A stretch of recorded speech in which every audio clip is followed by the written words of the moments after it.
آپ کو یہاں پر اہم خبر دیتے چلیں۔ National data base registration authority NADRA نے جمعیت علماء اسلام فے کے رہنما اور سابق سینیٹر حافظ حمداللہ کی پاکستانی شہریت منسوخ کر دی ہے۔ آپ کو بڑی خبر دے رہے ہیں۔ Pakistan electronic media regulatory authority PEMRA کی جانب سے جاری کردہ ایک نوٹیفیکیشن میں بتایا گیا ہے کہ نادرا نے جمعیت علماء اسلام فے کے سابق سینیٹر حافظ حمداللہ کی پاکستانی شہریت منسوخ کرتے ہوئے ان کا قومی شناختی کارڈ بھی ضبط کر لیا ہے۔ آپ کو بتائیں، نادرا کی جانب سے کہا گیا ہے کہ حافظ حمداللہ اب پاکستانی شہری نہیں ہیں، وہ ایک غیر ملکی شہری ہیں۔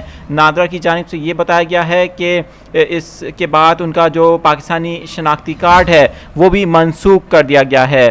نادرا کی جانب سے آگاہی پر پیمرا نے نجی ٹی وی چینلز پر حافظ حمداللہ کی کوریج پر بھی پابندی عائد کر دی ہے۔ آپ کو بتائیں، پیمرا کی جانب سے نوٹیفیکیشن میں بتایا گیا ہے کہ تمام چینلز اب حافظ حمداللہ کو کسی بھی پروگرام یا ٹاک شو میں مدعو نہیں کر سکتے۔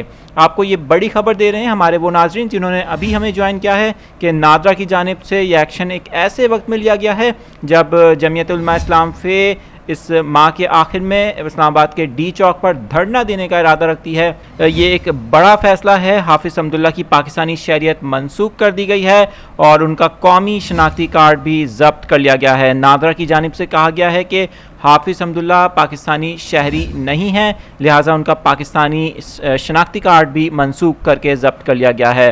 آپ کو بتائیں، حافظ حمداللہ ماضی میں بھی اپنے بیانات کی وجہ سے اور بعض ٹائم وہ ٹاک شوز میں بھی کافی متنازع رہے ہیں اور ان کے حالیہ کچھ بیانات بھی ایسے ہیں جن پر تحفظات کا اظہار کیا جاتا رہا ہے، اور یہ فیصلہ ایک ایسے وقت میں کیا گیا ہے جب جمعیت علماء اسلام فے کے سربراہ مولانا فضل الرحمان اسلام آباد میں دھرنا دینے کا ارادہ رکھتے ہیں اس ماہ کے آخر میں، اور جمعیت علماء اسلام فے ہی کے اہم رہنما پر اب یہ ان کے خلاف کارروائی کی گئی ہے اور پاکستانی شہریت ان کی منسوخ کر دی گئی ہے۔ نادرا کی جانب سے آپ کو بتائیں، کہا گیا ہے کہ حافظ حمداللہ پاکستانی شہری نہیں بلکہ وہ ایک غیر ملکی شہری ہیں اور ان کا قومی شناختی کارڈ بھی منسوخ کر دیا گیا ہے۔